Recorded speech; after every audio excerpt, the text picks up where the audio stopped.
Welcome back. Let's get a corporate conversation going. The company on our radar now is Axis Gates Technology. Well, the top line for Axis Gates looked very good. In fact, this quarter, the company clocked in record revenues. Revenue growth was 10%, but margins came down. Margins declined by more than 500 basis points on a quarter-on-quarter basis. So from 20%, it's now down to 15%. And at the bottom line, this time, there is a loss of 10 crore on account of an exceptional loss of 23.5 crores. Stripped of that, it would have been profitable.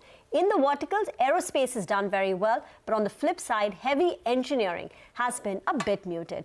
Arun Krishnamurthy, the MD and CEO of Axis Gates Technology, is with us on the show now.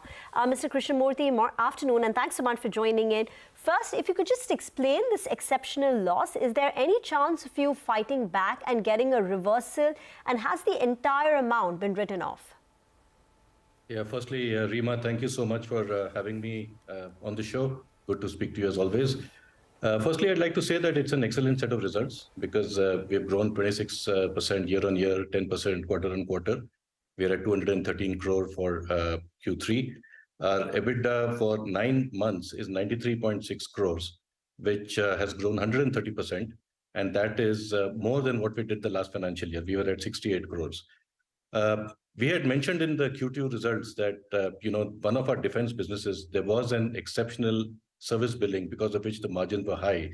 And the 20% that we had indicated, we said that the normalized EBITDA was at 15%. So the Q3 results are exactly at that level.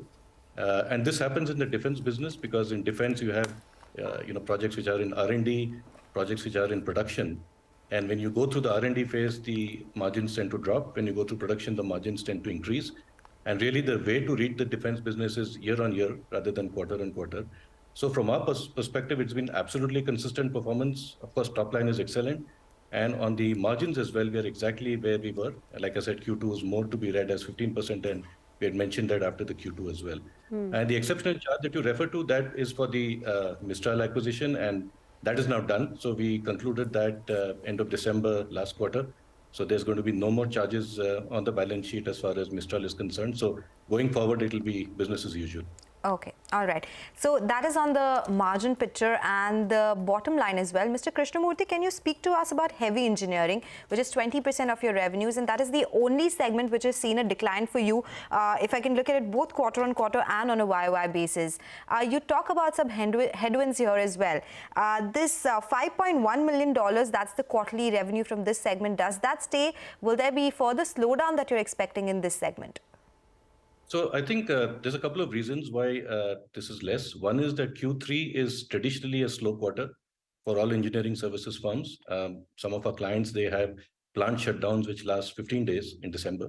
So the billing that we do naturally in Q3 is always lesser. Of course, in aerospace, we have such a robust pipeline that, we were able to blow through that. But in heavy engineering, one is that clearly the plant shutdown is the reason why the revenue is less.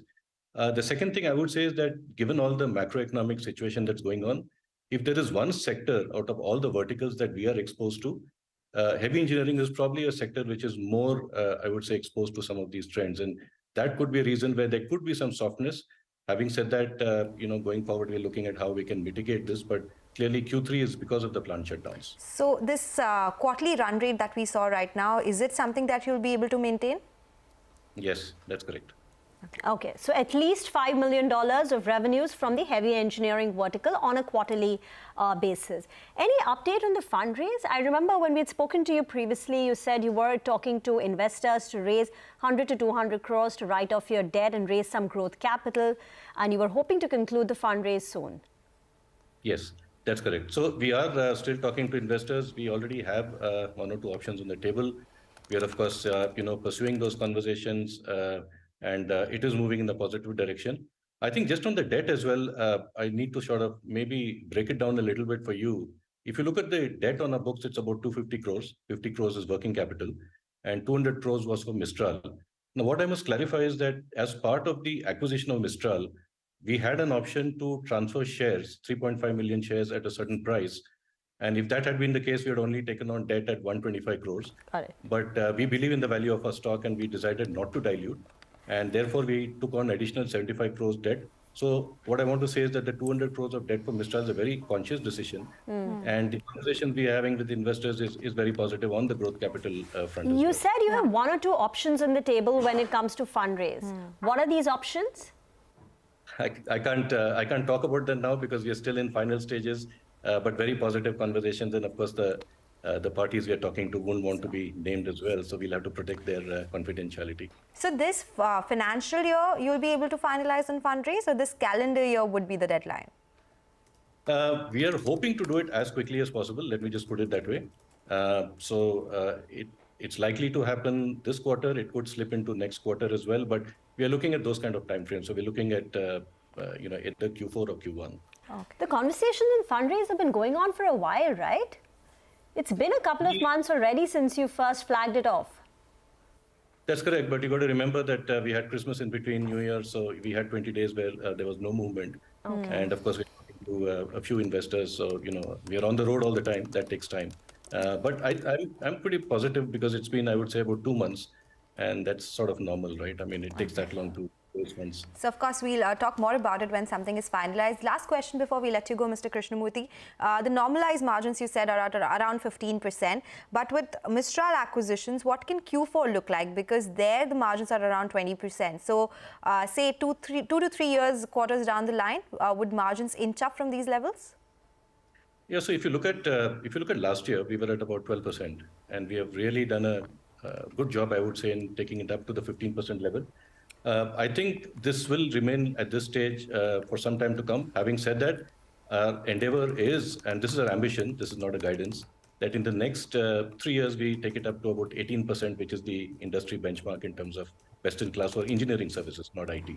But, it'll be a walk for us to take it from 15 to 18. I think we harvested a lot of quick wins to take it from 12% to 15%.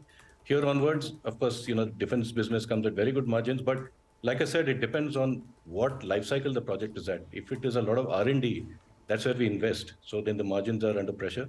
But then once production happens, that's when the margins start opening up. We'll leave it at that. Thank you very much, Mr. Krishnamurthy, for joining in. That's Axis Gates for you. The stock has been a big mover in the last 1 year. The company is confident about maintaining margins at current levels